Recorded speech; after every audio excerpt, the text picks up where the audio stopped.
thank you for coming today. There's a handout that's going around. You'll be receiving that in a few minutes. Want to welcome you to our session today. My name is Rachel Singer. I am Senior Fellow with Achieving the Dream. Cindy Linhart, who was supposed to moderate this, had a conflict, and so she'll be moderating another panel today. So I'm delighted that I can join all of you today in this. There's some critical work that's happened over the last month or so. Can you hear me? Or this is not, how's that? Better? Okay. I thought you were looking at me with kind of like, what did she say? Interesting faces. So, Rachel Singer, Achieving the Dream Senior Fellow. Happy to be here with you. Some wonderful work that happened earlier this month. We're going to be talking about it today with regard to developmental education and a summit that occurred early in February. I'm going to introduce the panel to you, and then I will be asking them some questions, and we are going to leave time for questions at the end, so I want you, please, to be thinking during this panel about those questions you would like to ask. To my left is Dr. Byron McClenny, who's partner in MC2 Consultants. Byron McClenny was a community college CEO for 32 years and served for 10 years as National Director of Leadership Coaching for Achieving the Dream. He developed and facilitated the AACC National Summit that I just spoke of. That was a summit on the redesign of developmental education. Carol Lincoln, who's next to Byron, is our Senior Vice President for Achieving the Dream. Carol has been working for more than 45 years on issues of education access and workforce development. She has been an integral part of our work at Achieving the Dream for the past 12 years and has been the guiding force in helping develop our vision and mission. Just to her left is Tammy Reichelt, thank you, who's a Senior Program Associate, Academic Affairs and Academic and Student Affairs with the American Association of Community Colleges. Tammy is a recent addition to AACC, and she brings with her 15 years of experience as a student affairs professional, and she's worked in various higher education institutions at community colleges and in private university as well. And just to her left is Naomi Davidson. She's Education Partnership Lead for Higher Education for the Khan Academy. Naomi has been leading the efforts to partner with and support the higher education community at Khan Academy. She works with educators to help understand how they can support, how Khan Academy can support and engage with community colleges to make meaningful improvement in college students' college success. And she's also, interestingly, an MIT graduate by way of community college for 4 years, having to take developmental education early on in order to access her gateway courses. So welcome, panel. Thank you for joining us. I'd like to start with you, Byron, with a question. First, I'd like you to give us a description regarding how the idea, how did you develop the idea for this redesign summit that occurred at the beginning of the month? And also, what were the trends and themes that emerged from these colleges that participated early in February at the National Summit? Okay. I think I'm going to stand so I can see everybody. Good afternoon. We're glad you're here and happy to have the chance to talk about an event that happened just a short time ago. And the summary that you received, I hope by now, as they were being passed around, I'll get to in just a moment. But let me just give you a bit of background on how this came to be and what it attempted to do. The 21st Century Commission of AACC created implementation teams to really work on that 21st century agenda that came out of the 21st Century Report. And I chaired the group looking at developmental ed, and that went on for the better part of a year. And one of the plans coming out of that was for there to be an effort following the completion of the work by implementation teams to bring people together to focus on what needs to be done to redesign developmental education. And so that's what we then planned to do. And what it did was to bring together college teams from all around the country. There were 17 of them that brought 5, 6, 7 members of their team. And there are a few people in the room who were there. Would you raise your hand if you were part of the summit? So you can see who some of the folks are in the room. And they had to do some homework before they came. and they described what they were working on in their effort to redesign developmental ed at home. And when they came to the summit, they had the ability to look at 16 other college teams' homework as well. So they started with a base of understanding what the college teams were all working on as they came to the event. We then had 12 national organizations that are heavily involved in writing about, doing research about the need for redesign, and to actually begin to talk about what they have learned in this redesign work. And so the 12 national organizations did a write-up of what they believe they had learned. And that too was available to the participants as they came to the meeting. The meeting was structured in such a way that each team had 4 breakout sessions, we call them team strategy sessions, where they talked with each other about what they were picking up from the other teams and from the presentations being made by these national presenters who were coming from the national organizations. We asked the teams to break up so that their team members heard virtually all of the 12 presentations made by the 12 national organizations. And they went through these team strategy sessions and came to a final report out, which is the summary that you have in front of you, the one-page summary that has been given to you. They left the summit on February the 3rd with an assignment to go home and polish an action plan that had begun to emerge at the end of that 3-day session. And in fact, I received 2 action plans as I went back to my room for 15 minutes today. And what I can tell you is that I am just blown away by what I'm seeing in these action plans. They are really well done, picking up on the ideas that these teams had as they participated in this very interactive summit that they were a part of. All of what I'm talking about now will be posted on the AACC website. We'll ask Tammy in a few minutes to give you the way to go to that website and look up the 21st Century Commission report. And the Commission, or the 21st Century website, will host all of these things that I'm talking about, including the polished action plans coming from the 17 college teams that were hard at work in this summit. So if you're really serious about redesign, you'll be able to go into that website and look at what the 12 national organizations had to say. You can look at what the teams came to the meeting talking about and what they then concluded as a result of the summit itself. So that was the design, and the one-pager that you have gives you the key idea that they reported out in the final report-out session of this summit. And so you can see the kinds of things that emerged, and these were not speeches. We didn't let them make speeches. They were asked to just give us the big idea they were going to go home and work on. And so as you look at this one-pager, you can begin to get an idea of what some of the colleges were grappling with at the end of these 3 days of conversation about how to redesign their programs. I'm not going to read the list to you. I want to make some observations about it because I hope that you will be stimulated by our conversation this afternoon and really go home and look at the 21st Century site at AACC and look at all of what has now come together through this process. What I want to say to you, maybe 3 or 4 key ideas, is that as you look down the page, near the bottom, you begin to get a big picture of what I'm seeing in the action plans that are coming in. People are realizing across the country, as represented by these 17 colleges that were there, representing urban, suburban, and rural, so it was a nice mix of all different size colleges and locale differences, and you can see what was emerging in their conversation. But as I'm looking at the action plans that are now coming in, what I'm seeing is a tendency for people to move toward the bottom of this list, which begins to talk about conceiving of developmental ed differently. Some even going so far as to say we'll no longer talk about developmental education. We're going to be talking about what our college has as the educational experience for all students. So there's an idea that's awfully important for you to grasp if you want to understand where people left the summit thinking about redesign.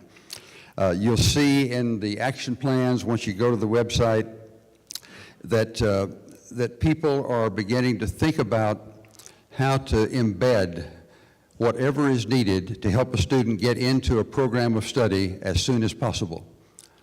A big idea that is now spreading pretty quickly across this land.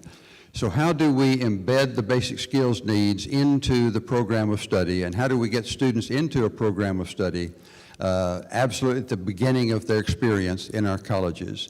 And what is that college experience going to be about?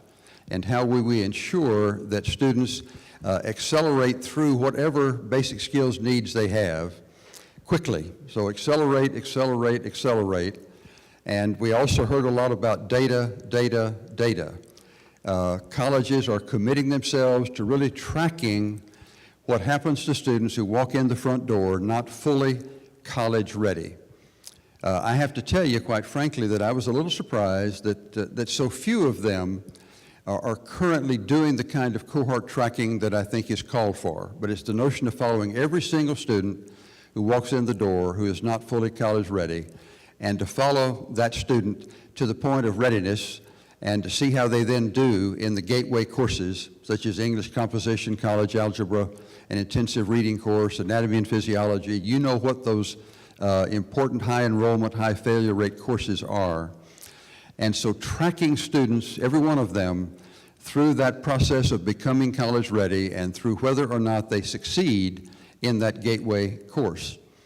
Many of these colleges now in their action plans are showing how they're going to, in fact, take the next big step in directly enrolling students in that gateway course with co-requisite support. That's one of those bombshell ideas that one of our national partners has been dropping on states around the nation. Complete College America, many of you are in states where Complete College America has been working. And the whole idea there is put students directly into English composition, give them the co-requisite support to succeed, and colleges are beginning to report some good results as a result of that co-requisite model. So think about these holistic ideas that you see in this report out.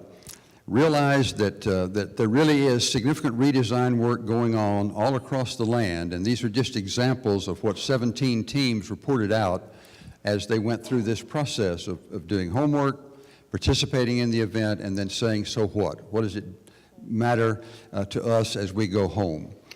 The integration of developmental writing and reading is happening all over the land. The modularization of developmental English and developmental math happening all across the land.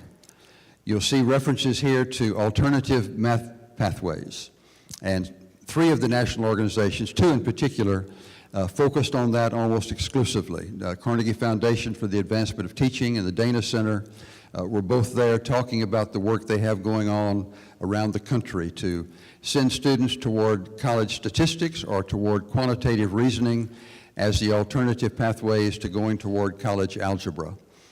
And where students are in a STEM major, they're going to be taking that algebra pathway. But if they're not a STEM major, in most cases, the pathway that's emerging would be either a pathway to and through statistics or to and through quantitative reasoning or quantitative literacy as the math requirement on many degree plans that emerge. You'll see references to having every student have a plan and have it early. You'll see references here to get every student through whatever he or she needs to become college ready in no more than 1 academic year. So the tone that I want you to understand came out of this is let's accelerate the progress of students to college readiness. And so you'll see references here to reducing the levels, shortening the sequence, no longer trapping students in 2 years worth of developmental coursework before they then get into a program of study for which they came. You'll see references to the contextualization of developmental ed in the program of study.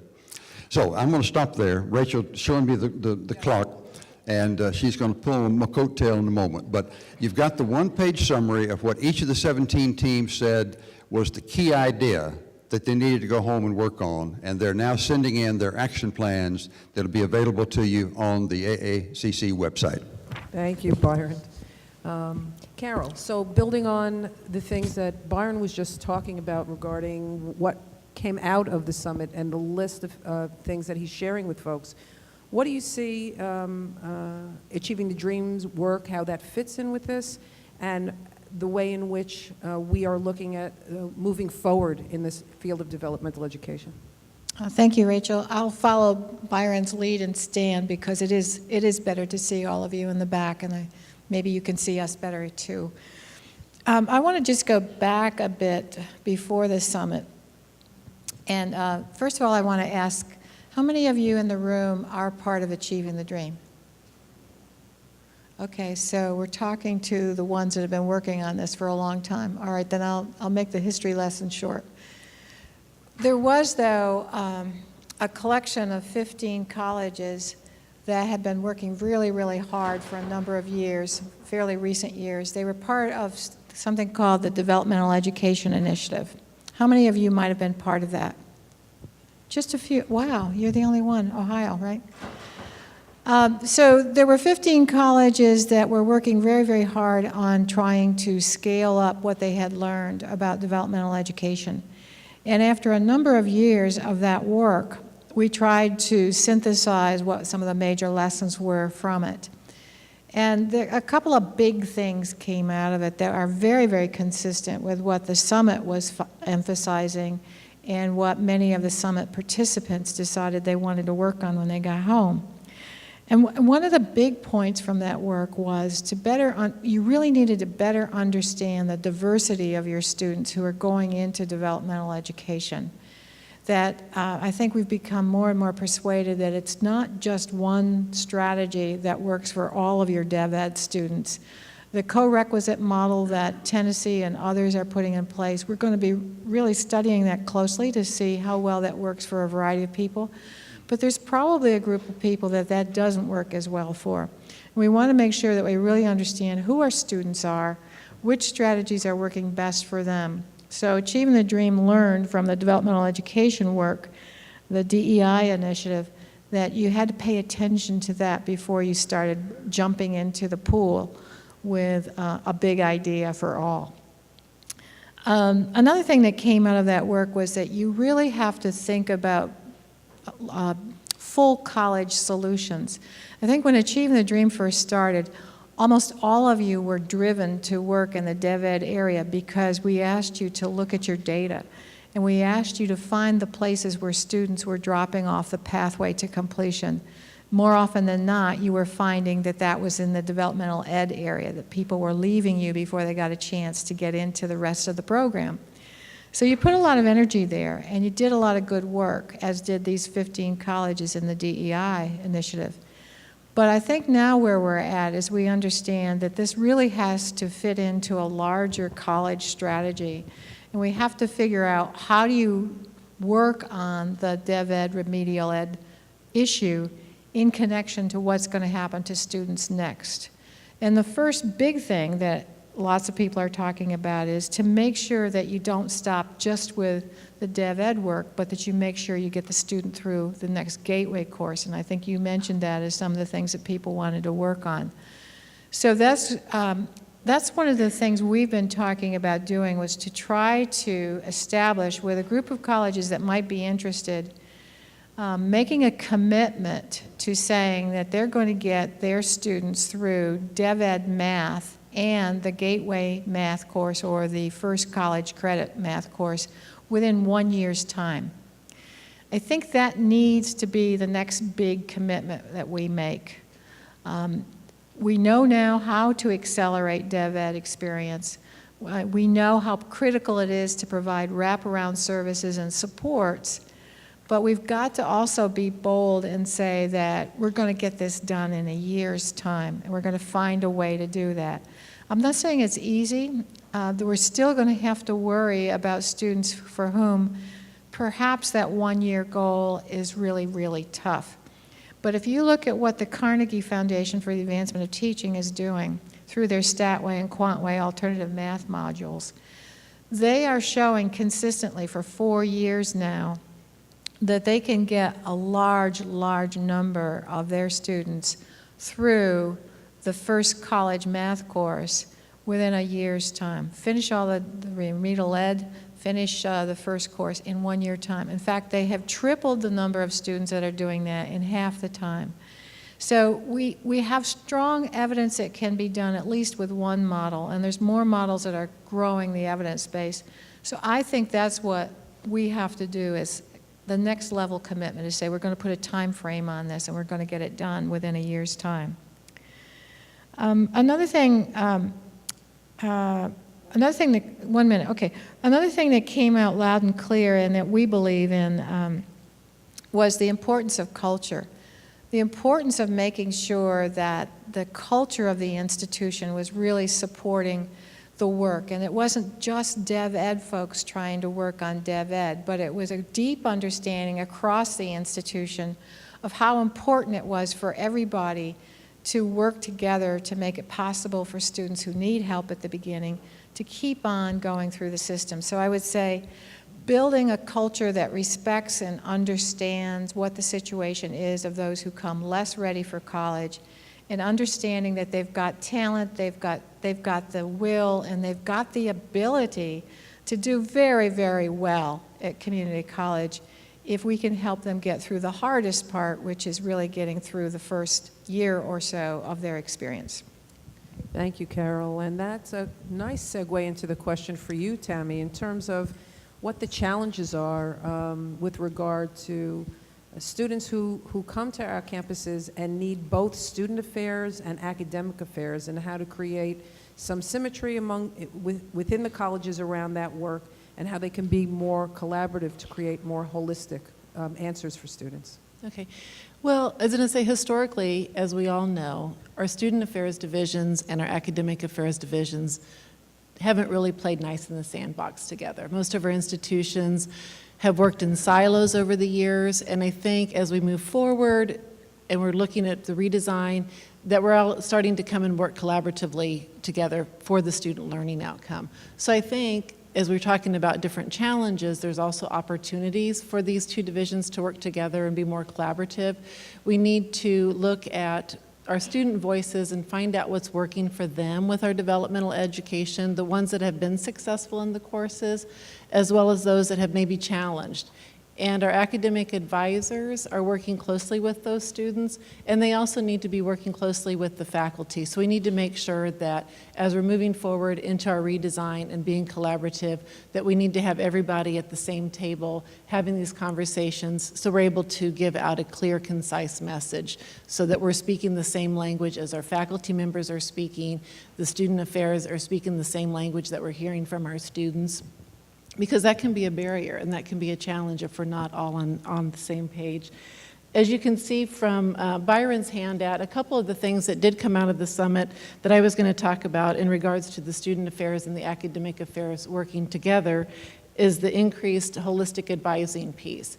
And many of you are already doing that, and some of you have national models and have been very successful. But I think as our student population continues to become diverse on our campuses, we really need to look at the holistic advising piece a lot closer. And that could be something moving forward as we get more of Byron's results out on our 21st Century Center, we can see what they're saying. And the other thing is I feel that as we're working with our unprepared students that are needing these developmental ed courses, we also need to look at how they're underprepared academically and socially. Those are going to be keys, I think, for the student affairs side of the house as well. And the one other thing that I would talk about is that integrating we've got one of on Byron's notes as well, integrating the developmental ed into our first year experiences. And I think moving forward, that's going to be key. And also as part of that first year experience, we also need to make sure that we're looking at them as the students as a whole. And again, looking at those social and academic skills as well, because we've got more and more students coming in, deficient in those areas as well. Thank you, Tammy. Naomi, hi. Hi. In terms of curricular resources that are available for colleges, how is Khan Academy situated these days in terms of developmental education to move forward and to move the needle on student success? Great, yeah. I'll actually sit down because I wrote my notes really tiny, so I won't be able to see them if I stand. There's two things that I think we really worked on intensively for curriculum design. One is just to understand what is being taught and tested in developmental education and creating subjects and resources that are specifically designed for developmental ed. We began really with looking at elementary algebra and doing a pretty exhaustive survey of both what's tested and also what's taught, and we've created a subject that we're really just, as far as early as just fall of last year, to make that resource available, and are starting to kind of test it and make it available at scale with all of the different colleges that we partner with. And at the summit, we presented that, and we also offered an opportunity for those colleges to engage with us to get the opportunity to get some training and support in using those materials in their implementations at their colleges. And 7 out of the 17 colleges signed up for that, so we're really excited to work with them. And we're offering the same support here at the ATD Dream Conference, and had 25 colleges also sign up for the same thing. So again, really excited to keep exploring this model and see what we can do and see what these resources are able to provide. And then I think the next step in that evolution is really thinking about, well, if we found the replicable model and we found something that's really useful and works at the curricular level, how do we kind of scale that and find partnerships to really make that accessible broadly?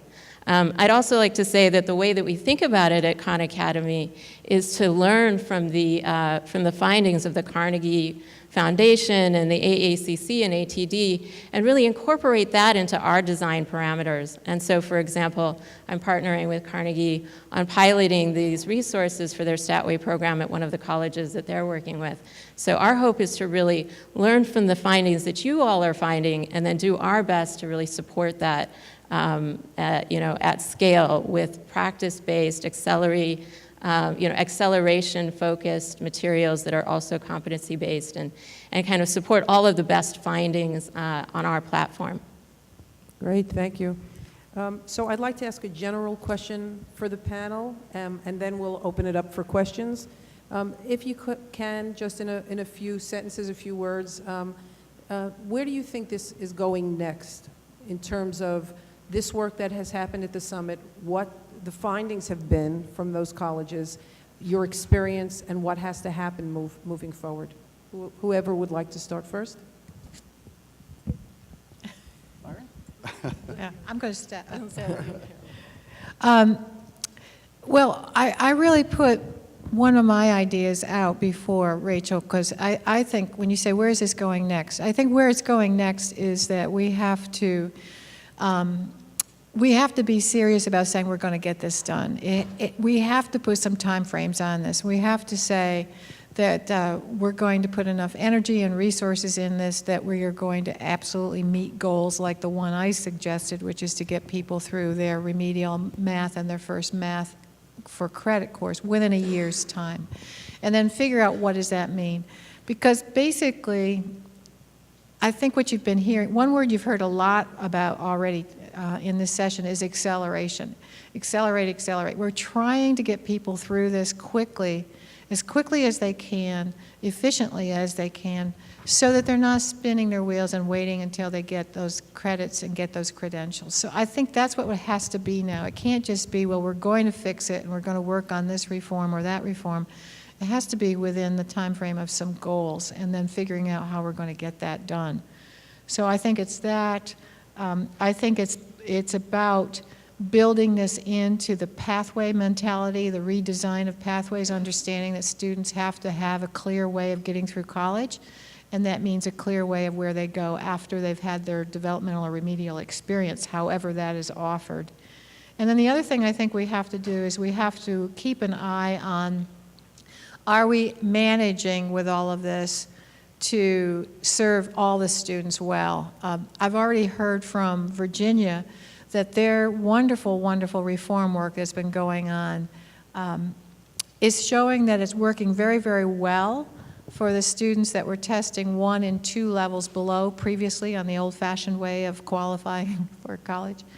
But they're stuck and they're not getting the results for those who were lower than 2 levels.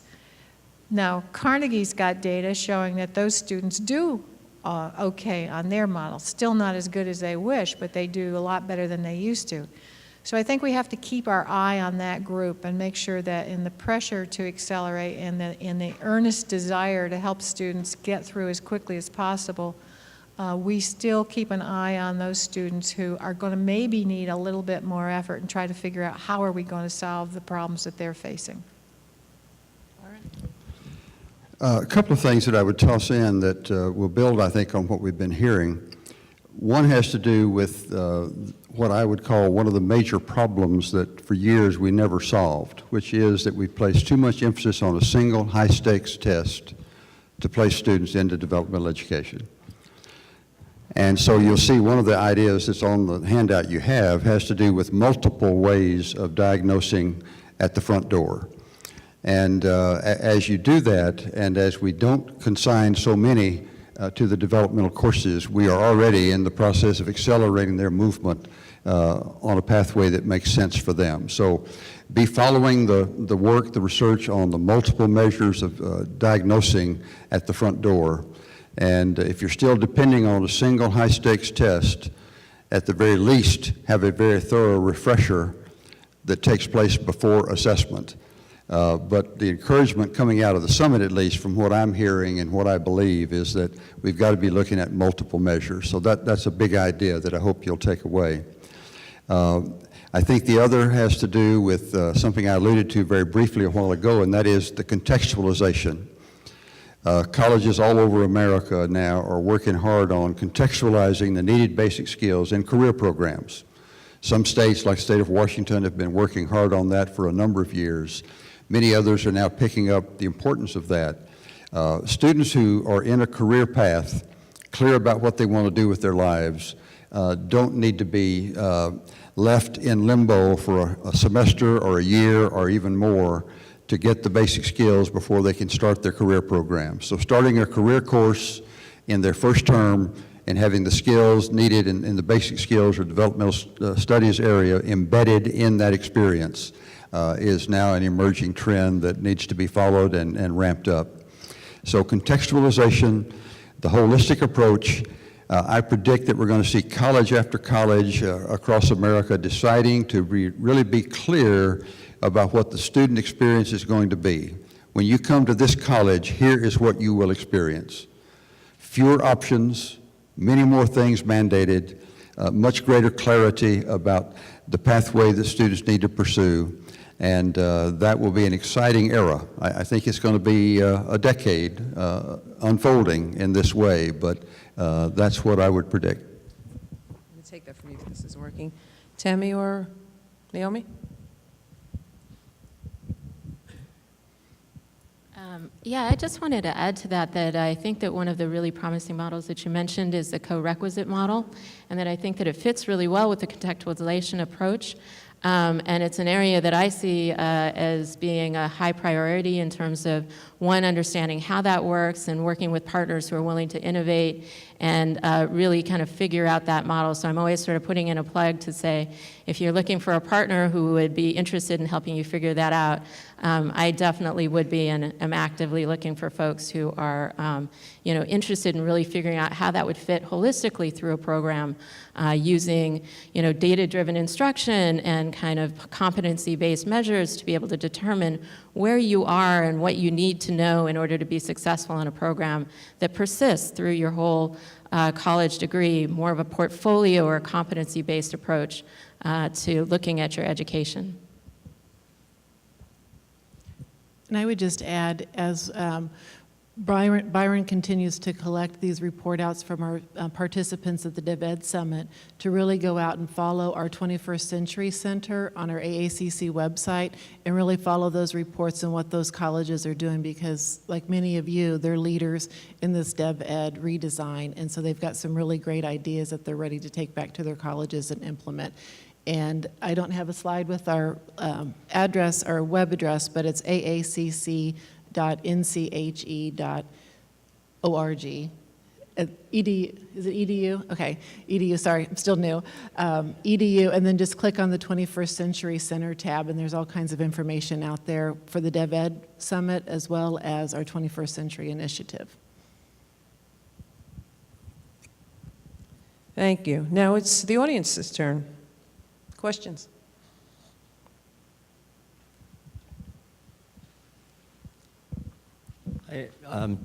For Byron and Carol, I just wanted to mention that in addition to the acceleration, it seems to me that one of the reasons why the Carnegie Initiative has been so successful is that there's an overt attempt to engage the sense in students that they don't belong in college and that they can't do college work, and to actually move that into the pedagogy to address those emotional attitudes on the part of students. Could you comment a little bit on that?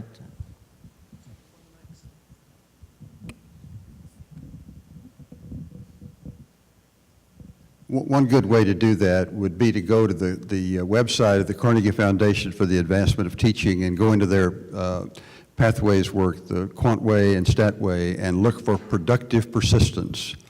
If you just put in those keywords, productive persistence, you'll get a lot of good work that comes out of the work that Carnegie has been doing. Yes, and Larry's been working with him, so he knows. That was a nice prompt, Larry. Thank you for that. We heard Bernadine Fong, who's a senior fellow at Carnegie, speak yesterday about the productive persistence. And the data that they've been collecting, the work they've been doing, is really stunning. They've got lots and lots of documentation of where students will come into their program believing strongly that you're either a math person or you're not, or that you're either a college person or you're not. And early in the instruction with the programs that they're working, they start addressing right away those kinds of attitudes and showing students in a variety of ways how they can be successful in math. And so then they have data showing that the exact same students, several weeks, several months later, start becoming the ones that are saying, math is fun. I didn't know I could do this. I'm thinking of maybe going into a STEM field so I can use this math. It's absolutely remarkable, the turnaround that they've done for a very large percentage of those students who just plain didn't believe that they could do it. And then they found out they could, and they started really grooving on it. So it's going to be true whether it's math or any other subject that we have. If the faculty have a way of helping students get excited about the material and see their success in it, it makes a heck of a lot of difference in whether or not they persist. One other thought quickly. One of the interventions that the homework displayed among the 17 colleges was the introduction of a student success course mandated for all students. And that course, taken in the first term of enrollment, begins to address many of these same issues as students begin to realize why they're in college, what they can do, what resources they can draw upon, deals with study skills and all the things that make them a better student. So realize that these colleges, while working on redesign for developmental ed per se, also had a host of other interventions, such as a student success course for all, that would address some of these same issues. Yes.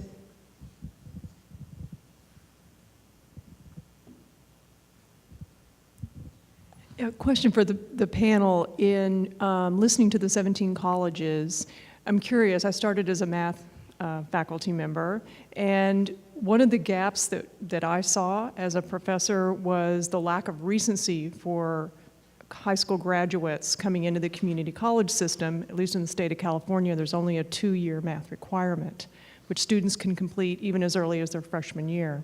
So they come to us having not had math for 2 to 3 years. Was there any conversation or strategies discussed about partnering with our K-12 partners and to streamline that pathway? This is my exercise for the day. Yes. Absolutely. A number of the colleges talked about during the summit about their reaching back and developing strong partnerships with K-12. And there were some examples that were a part of their homework and also in their action plans of seeing the same thing. The realization that math faculty in the community college need to be sitting down with math faculty in the high school and talking about competencies. What are the exit competencies and what are the entry competencies and how do they align? And that was absolutely pervasive.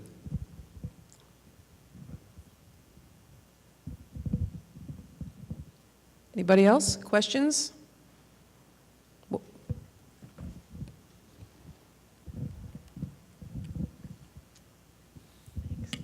Hi, I've got a question about local leadership and the role that plays. It's kind of weird to hear my voice on the microphone. So we, for instance, at my college, I'm a math faculty member, and at my college we had a wonderful course, and it didn't fail, it didn't succeed because of the textbook choice, because it required students to buy more textbooks, and there were little things that affect whether something is successful or not. And so when we talk about these big pictures, I've seen a lot of things succeed or fail in the details and in the local leadership, and kind of about managing all those little details. So it's really nice to come to these conferences and hear about pathways and acceleration, but I got to go back home and talk to my colleagues who weren't here, who haven't bought in, and deal with all the things there. Did you guys talk about that at all, or how to facilitate kind of helping people at the local level kind of do better? Naomi?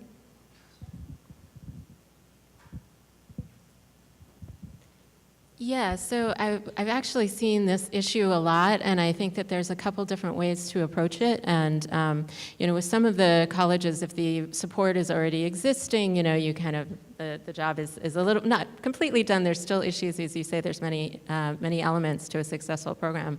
But I find that a lot of the college professors that I'm working with, or faculty that I'm working with, who are kind of working on their own, are taking an approach of, well, let me try it in my classroom, and then continue to partner with me often, you know, to have conversations at higher levels, to bring in evidence and information that, you know, really speaks at that sort of more administrative level and talking about what it takes to be successful.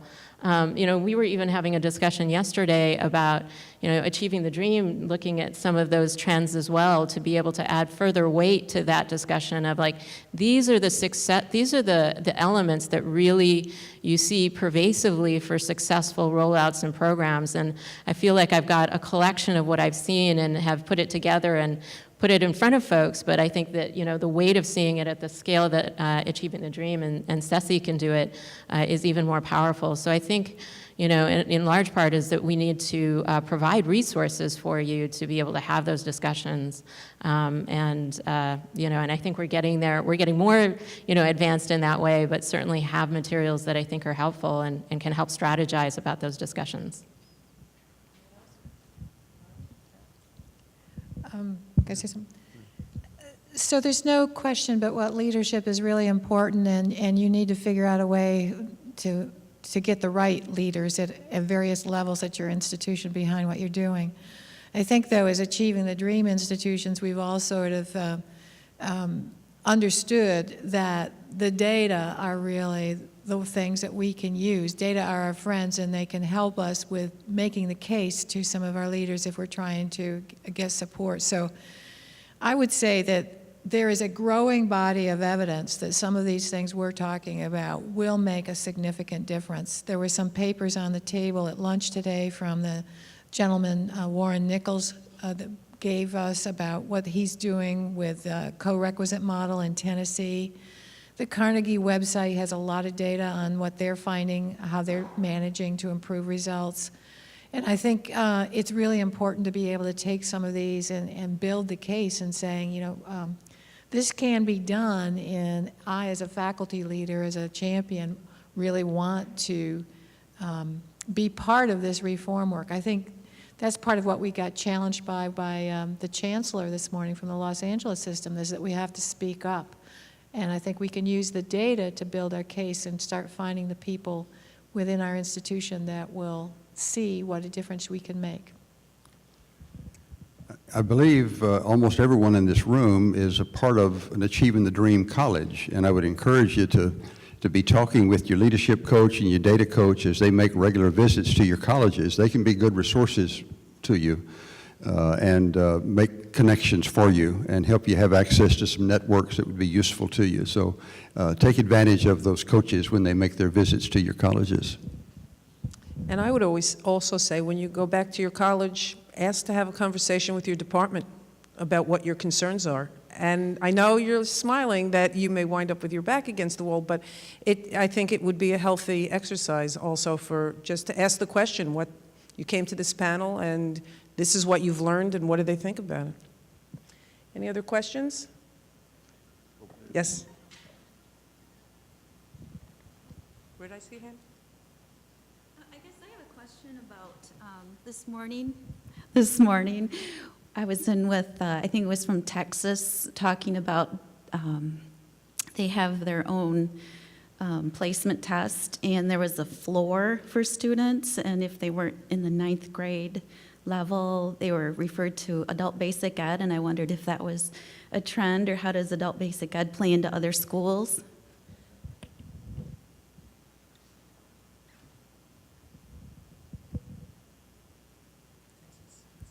I might also add that some of the teams that were in this summit talked about how they're working hard to link to ABE providers. And in Texas, there's a mandate that they're working under that may not be desirable, may or may not be, depending on where you sit. But nevertheless, colleges are working hard now to be sure that as we talk about articulation with universities or articulation with high schools, that we also think about the adult ed providers in our communities. Many community colleges are also involved in delivering adult basic ed. But even in colleges like that, I've found colleges where those units don't talk to each other. And so even within the college, ensuring that adult basic ed folks come together with developmental ed folks and with the larger college community to ensure that it's a smooth, easy pathway for students from ABE to and through whatever developmental ed has been or whatever it becomes onto the gateway courses and through those gateway courses. Many of you, I'm sure, are familiar with what's happened in Florida, and I can't recall if it's 2007 or 2008. Anyone who has graduated from a high school in Florida since 2007 or 2008, and if there's a Floridian here, correct me if I'm way off, but they don't have to take assessment, they don't have to take developmental ed if they choose not to. And so each state has its own uniqueness, but whatever the situation is, we need to be relating very directly to adult basic ed providers to create the pathway. Thank you. Yes?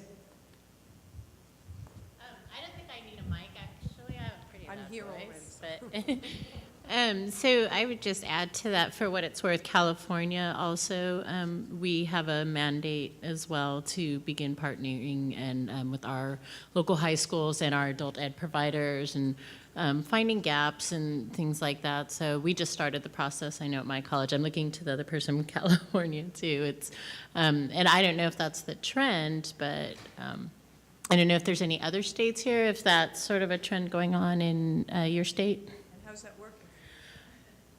Actually, it's really helpful. I was kind of embarrassed that I didn't know what goes on in a high school English class since I'm a college English teacher. So it was really helpful. Yes.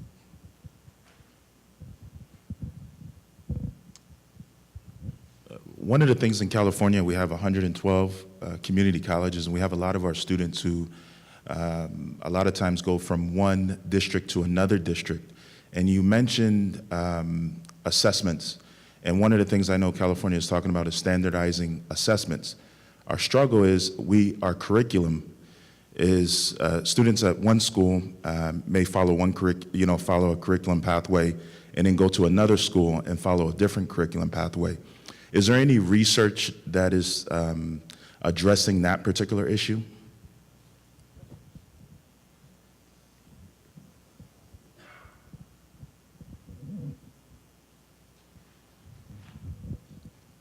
I want to mention quickly an effort that is going on right now in the Gulf Coast of Texas called Gulf Coast Partners Achieving Student Success, where 8 community colleges in an entire region of the state have partnered with independent school districts. In Texas, they're called ISDs. In other places, they're called something else. But in Texas, the K-12 system, ISDs.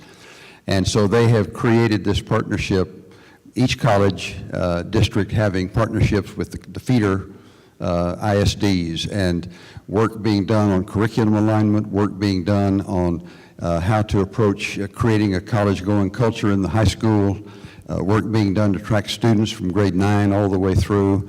So those kinds of partnerships on a regional basis at a state can really begin to address some of the issues I think you're talking about.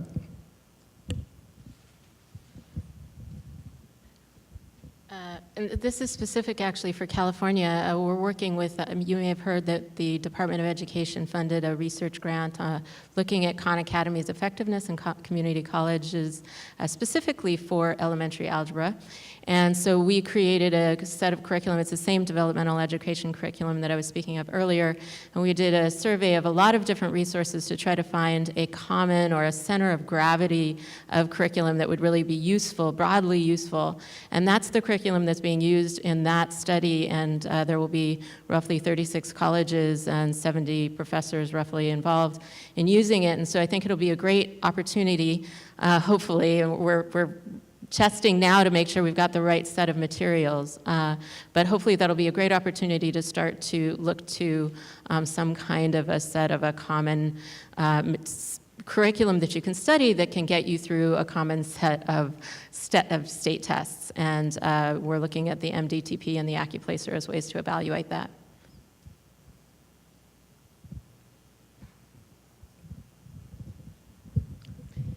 Any other questions? We have time probably for one more.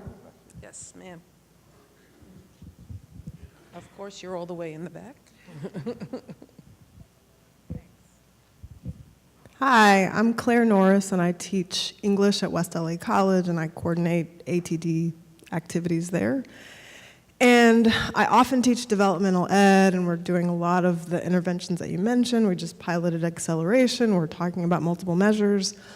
But something that comes up among developmental English and often math instructors too is the disproportionate number of students with a variety of disabilities in our classes. And I thought of this when somebody brought up like how many at 3 levels below, it's more, there's less success. And I'm wondering if at the summit that came up at all, any solutions, discussions, especially since faculty members are not typically trained to address those disabilities. A lot of times our DSPS offices are not equipped to deal with the number of students that we have, so I couldn't leave here without bringing that up.